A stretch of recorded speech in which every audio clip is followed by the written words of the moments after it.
United states of আমেরিকাতে একটা conference হয়েছিল। ওই কনফারেন্সটা হচ্ছে পৃথিবীর যত ধর্মগ্রন্থ আছে সবগুলো ধর্মগ্রন্থের 10 মিনিটের আবৃত্তি শোনানো হবে। কয় মিনিট? চিল্লায় বলেন।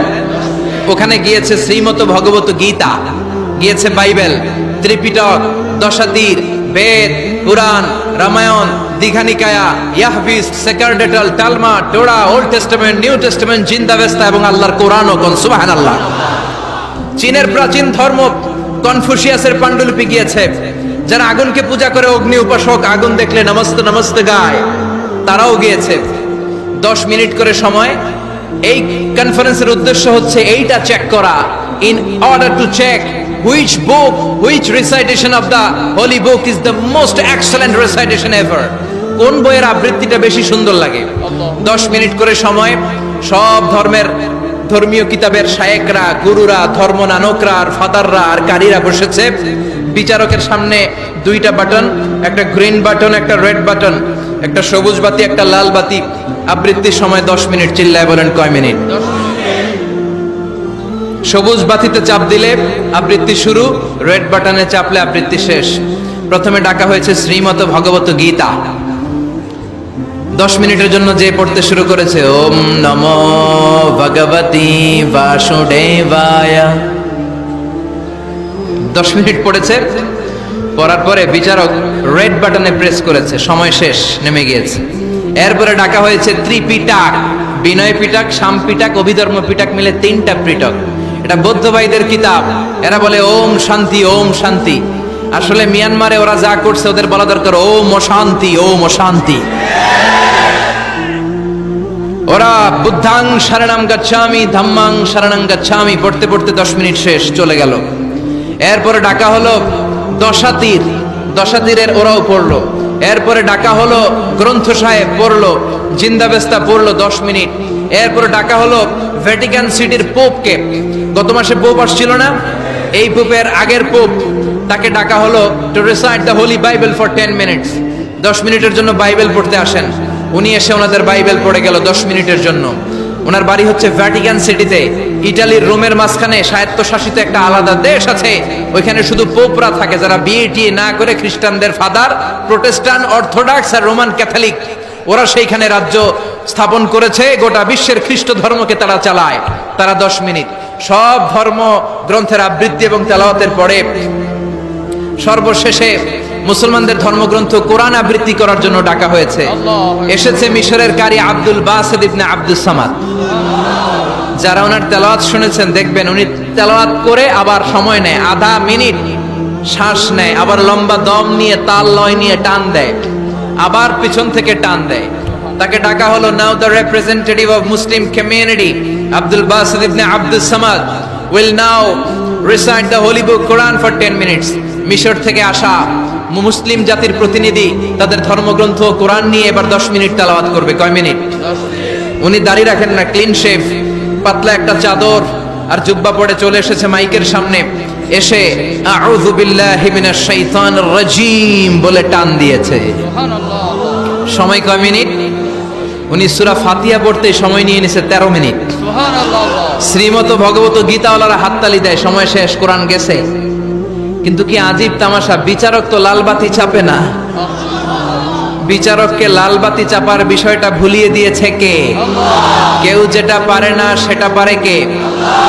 আব্দুল বাসিত কয় এই তো সুযোগ পাইছি আমি।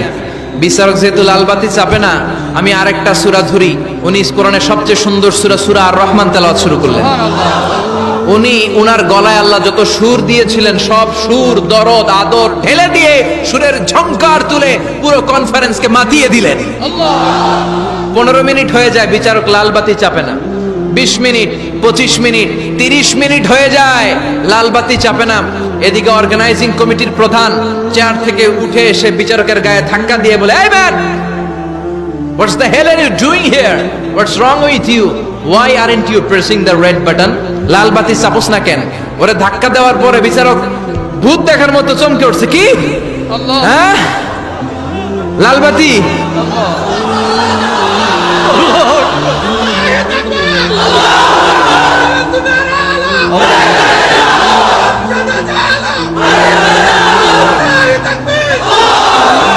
অর্গানাইজিং কমিটির চেয়ারম্যান যখন ধাক্কা দিছে, why aren't you pressing the red button, তুমি লাল বাতি চাপো না কেন? ভিমড়ি খেয়ে ওর সেলাপ দিয়ে কি, হ্যাঁ লাল বাতি নীল বাতি, কোন বাতি কোন বাতি? হুশ নাই, ওর হুশ নিয়ে গেছে কে? আবার যখন আব্দুল বাসেদের তেলাওয়াতের দিকে তাকায় আবার বেহুশ। না পেরে বিচারক দাঁড়িয়ে বলে, ও Abdul Basid ibn Abdus Samad, come from Egypt, there is no time limits for you, recite as much as you wish. ও আব্দুল বাসেদ, আজকের এই প্রতিযোগিতায় তোর জন্য তেলাওয়াতের কোনো সময় নাই, তোর যত মনে চায় তুই পড়ে যা।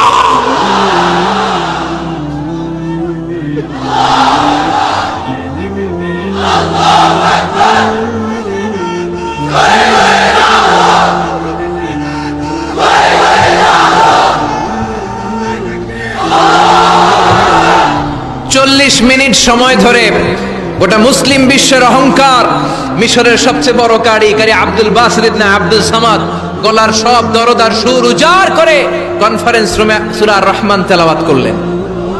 কনফারেন্স শেষ হলো, ওই বিচারকের বিরুদ্ধে মামলা হলো তিনটা। কয়টা?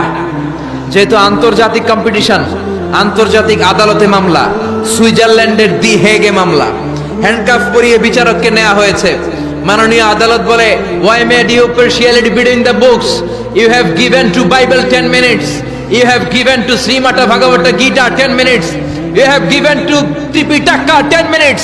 Why have you given extra 30 minutes for Quran?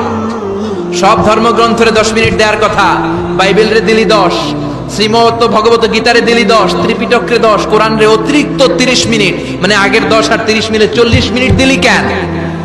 বিচারক বলে, অনারেবল জাজ, I have a humble question to you. মাননীয় আদালত, আমার একটা বিনয়ের প্রশ্ন আছে। আদালত তো টাসকি খেয়ে গেছে, কিরে আমার এবার প্রশ্ন করে কেন? বিচারক বলে, আমার প্রশ্ন হচ্ছে, বিচারক তো আমি নিজে হই নাই, জাজ তো আমারে আপনারাই বানাইছেন। আমি তো ওদেরকে 10 মিনিট দিছি, ঠিক কি না? আমি তো বাইবেলের 10 মিনিট দিয়েছি। এর কারণ, যখন বাইবেল পড়তে এসেছে আমার হুশ আছে, আমার সময়ের জ্ঞান আছে, আমি সময়ের টাইম ধরে বসে আছি, আমার হিতাহিত জ্ঞান আছে, আমার নার্ভাস সিস্টেম ওকে। 10 মিনিট শেষ, আমি রেড বাটনে চেপেছি, উনি নেমে গিয়েছে, বাইবেলকে ডেকেছি, বাইবেল শেষ, শ্রীমত ভগবত গীতাকে ডেকেছি, গীতা শেষ, ত্রিপিটককে ডেকেছি। কিন্তু এই মিশরের কারি আব্দুল বাসেদ জুব্বা একটা পরে কোরআনটা হাতে নিয়ে মাইকের সামনে এসে কি যে বলে একটা টান দিল, ওই টান দেওয়ার সাথে সাথে আর আমার হুঁশ নাই। আমি কি সাগরের উপর, নাকি মহাশূন্যে, নাকি জমিনের অতল গহ্বরে? আমি কোথায় বসে আছি, আমি কোথায় দাঁড়িয়ে আছি, আমি নিজেই জানি না। আমার সময়ের কোনো জ্ঞান নাই, আমার হিতাহিত বুদ্ধি নাই, আমার নার্ভাস সিস্টেম ফল ডাউন করেছে, আমার শরীরে ভাইব্রেশন শুরু হয়েছে, কাঁপুনি শুরু হয়েছে। মাননীয় আদালত, যখন একটা মানুষের হিতাহিত জ্ঞান থাকে না, যখন একটা মানুষের সময়ে কোনো বিবেক বুদ্ধি থাকে না, যখন কারো নার্ভাস সিস্টেম ফল ডাউন করে, কি এক মন্ত্র সে পড়তে শুরু করলো, আমার হুঁশ সে কেড়ে নিল, আমি কিছুই বুঝতে পারছি না। যখন আমি আমার সাথে নাই, যখন আমার হুঁশ নাই, যখন আমার নার্ভাস সিস্টেম ফল ডাউন করেছে, এরকম একটা পরিস্থিতিতে যখন আমি medically unfit, how can I press the red button? You answer me. কেমন করে আমি লাল বাতি চাপবো তুমি বলো? প্রিয় ভাইয়েরা, আপনারা যারা আইন নিয়ে পড়াশোনা করেন তারা জানেন, কেউ যদি মেডিকেলি আনফিট থাকে তার কোনো বিচার হয় না, ঠিক কিনা?